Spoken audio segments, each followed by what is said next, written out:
guys, I'm Natalie, and as you can see, I am here with JC and AT, and we are at the Great Lakes Medieval Fair. That's right, GLMF, Great Lakes Medieval Fair.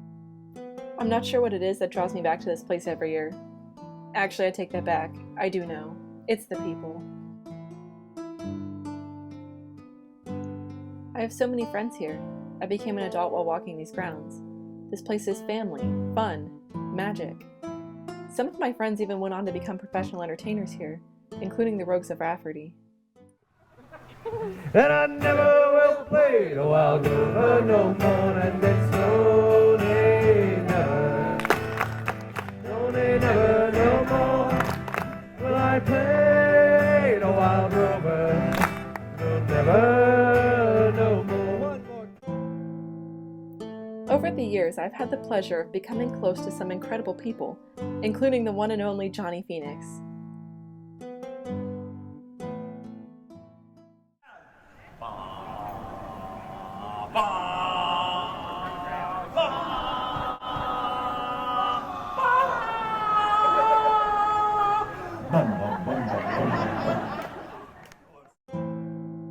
He agreed to talk to me a little bit about his experiences and how he became the performer that he is today. Hey, I'm Johnny Phoenix, danger comedian here at the Great Lakes Medieval Fair, where I've spent the past 18 years of my life bringing laughter to some wonderful folks in the woods of Rock Creek, Ohio. I do a danger comedy show. I mix dangerous stunts, things of variety arts, straight jacket escapes, and fire eating and fire walking, bullwhip tricks, all with a bunch of comedy, make it entertaining for the audience as well as engaging as well as too. A lot of interactivity, a lot of audience participation, and it's a good time, it's a fun time, and it's been my joy to make people laugh professionally for 22 years of my life. It's been a good time. So if you've seen the show, thanks for laughing. Tell me a little bit about how you got started doing this kind of work. I've always been an entertainer, actor. I started in TV, I started in film and movies. The last film I worked on when I was a young man was with Sylvester Stallone and Rod Steiger and James Woods in Miami. We shot a film called The Specialist, and that was a big film for me. Oh my God, you were in that? Yeah, I was in the movie, and it was a big film for me. And I was scheduled to travel to London to shoot with Sylvester Stallone to shoot the Judge Dredd film that he did. And then I got sick. I got ill. I have an illness. It's a branch of lupus, and the Epstein-Barr virus called CFS, and it breaks your body down to a state of chronic fatigue. You can't function at times, and you have these attacks, and so I wasn't able to go, so I kind of put it into that. And I'd always been an entertainer, I'd always been a comedian as well, and I used to do an improv comedy show for many years at local arts bars and things like that, and comedy clubs, do an improv show with a group of people. When I first started doing Renaissance festivals, I had a big group as well, and then I just decided to do it on my own, and having my illness gave me my own personal story, so I built my new comedy career, Johnny Phoenix, around my illness, my condition that I had suffered and still do suffer with. So I took an illness and made a comedy career out of it, basically. I've been doing that for quite some time, and bring the idea of overcoming obstacles, I hope, to the audience, to people. And I tell them my story, they often share theirs, and I just think that's the power of anything good is sharing it. Until you share it, it doesn't really count, it doesn't matter, it doesn't exist. You have to share it. I always say, and so I share who I am and what I am with the audience, and it makes for a deeper connection. They're not an audience to me; they're friends, they're family to me, and I appreciate them greatly. And I think I like to believe they appreciate me as well. And it's a different type of experience than what you'd find at any other type of festival or any other type of show. I do comedy shows and theater shows and comedy club shows, not just always in the woods wearing tights, across the country. But this is a different experience out here because you're out here in the woods, and there's no light. Like at a comedy club, it gets dark, and the theater gets dark, like at a movie. And then you watch the show and you laugh and you worry about other people seeing you. Out here, you're just out in the bright light under a tree and sharing laughter with a bunch of strangers, and hopefully you leave friends and family. it's a unique experience, and I enjoyed it. And enjoyed it more than I do some of the other shows that I do, the type of shows that I do. So of all of the shows that you've done, is there any one that sticks out for you as like the most poignant or most powerful, and if so, why? That's a good question. You can take time to think. I always take something away from everything that I do. I always take some kind of experience away from it. I try to learn from that experience as well, and always try to bring new stuff to the show.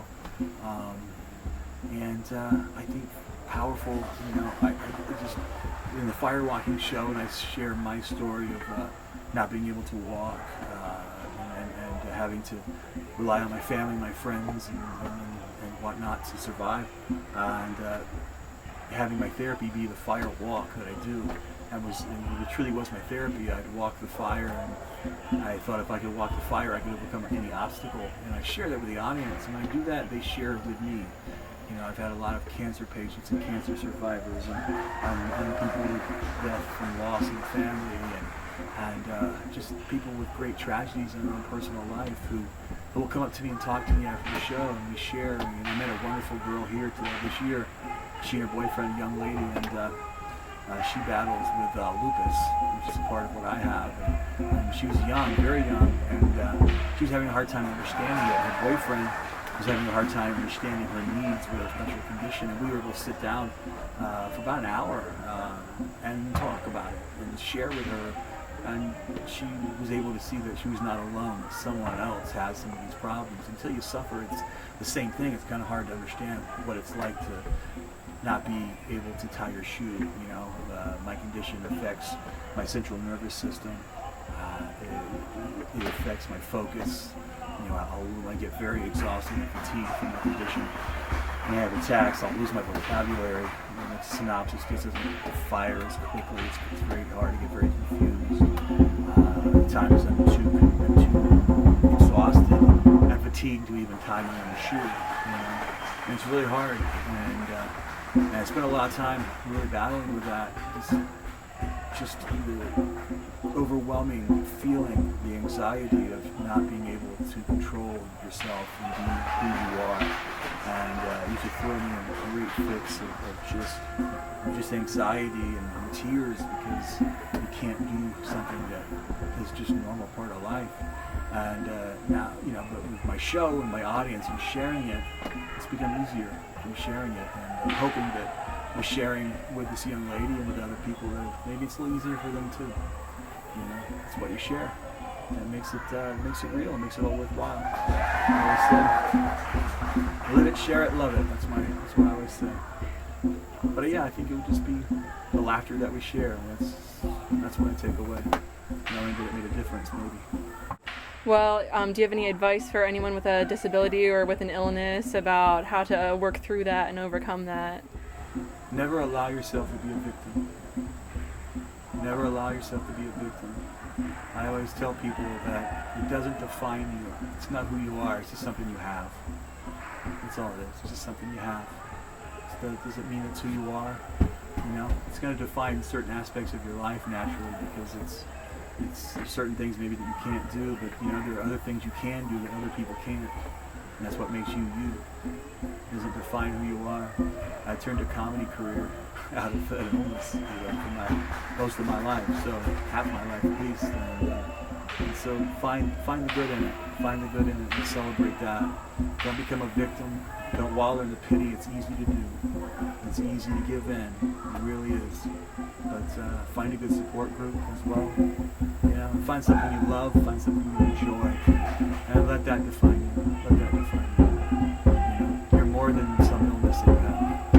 Don't let it stop you. And never give up. That's Johnny Phoenix. That's not my real name.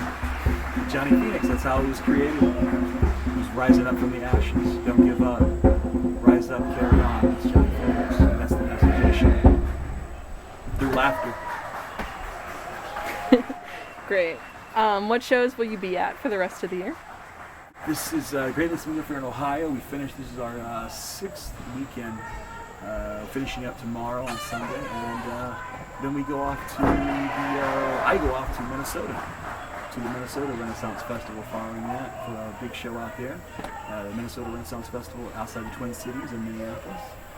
So if you're there, come check it out. It's a great show. And we do a big show out there. It's a lot of fun. And then I head home and wrap up my season in Florida. Go back to my family, my wife, and I get to go home for a while. So that's nice too. Awesome. Well, the Great Lakes Medieval Fair is my home. I grew up there, and this is the proof. Make sure you come to see me there in 2016. And until then, I'll see you guys in the next video. Bye!